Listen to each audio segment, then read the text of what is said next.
Tapi menurut anggota UKK Respirologi Ikatan Dokter Anak Indonesia atau IDAI, Bambang Supriyatno yang saya kutip dari Kompas mengatakan bahwa sebenarnya kalau misalnya kita mengidap asma tapi asma tersebut terkontrol, tidak akan berpengaruh buruk apabila terpapar COVID-19. Kuncinya adalah asma tersebut terkontrol, Disti. Iya, lalu bagaimana nih sebenarnya caranya kita agar bisa mengontrol asma itu sendiri dan tidak berbalik menjadi ancaman bagi kesehatan kita? Bagaimana pula membedakan antara gejala asma dan juga COVID? Betul. Karena sebenarnya perlu juga ya untuk ini kita ketahui bersama. Dan ada nggak sih terapi Betul. ya untuk bisa melakukan atau bahkan tindakan sederhana deh yang bisa kita lakukan di rumah begitu ya Rory ya? Nah, coba kita simak informasi berikut ini akan memberikan kita tips untuk membedakan antara COVID dengan asma dan juga terapi agar meningkatkan kadar oksigen dalam tubuh.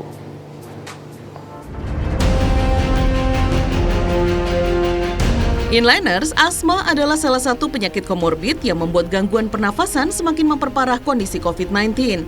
Sehingga para penderita asma harus ekstra waspada di tengah pandemi seperti saat ini. Vira misalnya, perempuan 25 tahun ini sudah menderita asma sejak kecil.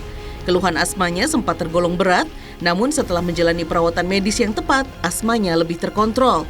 Vira pun selalu was-was di masa pandemi karena asmanya sangat mudah kambuh. Hanya karena terpicu debu atau stres, ia bisa langsung sesak nafas. Sebenarnya jarang gitu ya bawa inhaler. Kalau emang kalau lagi kambuh aja aku baru bawa. Tapi sekarang itu aku setiap hari ada di samping aku gitu. Terus aku juga ngurangin mobilitas aku ya.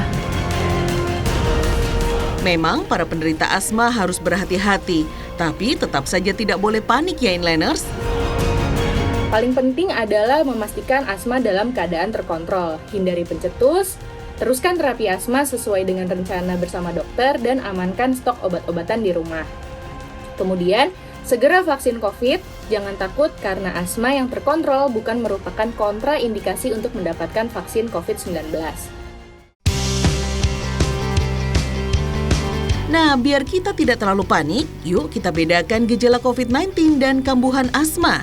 Tanda paling jelas adalah pada COVID tidak muncul suara nafas wheezing yang kerap ditemukan pada penderita asma. Sebaliknya, gejala COVID seperti pilek, nyeri tenggorokan, demam, mual, diare, dan kehilangan penciuman tidak ditemukan pada penderita asma. Nah, untuk mencegah kambuhnya asma, pastikan rumah selalu dalam kondisi bersih dan bebas debu Inliners. Saat bersih-bersih, hindari penggunaan kemoceng dan ganti dengan lap lembab saja. Selalu gunakan masker ya, agar tidak ada debu yang terhirup masuk. Kemudian, pastikan semua barang yang datang dari luar sudah disemprot disinfektan sebelum masuk ke rumah. Tapi hati-hati terhirup ya Inliners, karena kandungan disinfektan bisa memicu kambuhnya asma. Yang tidak kalah penting, jauhi stres. Lakukan peregangan ringan setiap hari atau meditasi untuk menenangkan pikiran.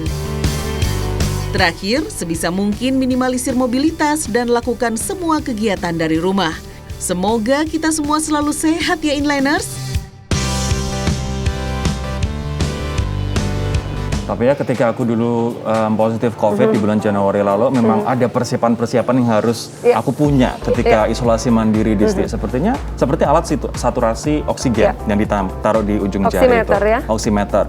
Kemudian ada juga mesin uap. Nebu. Betul, nebu.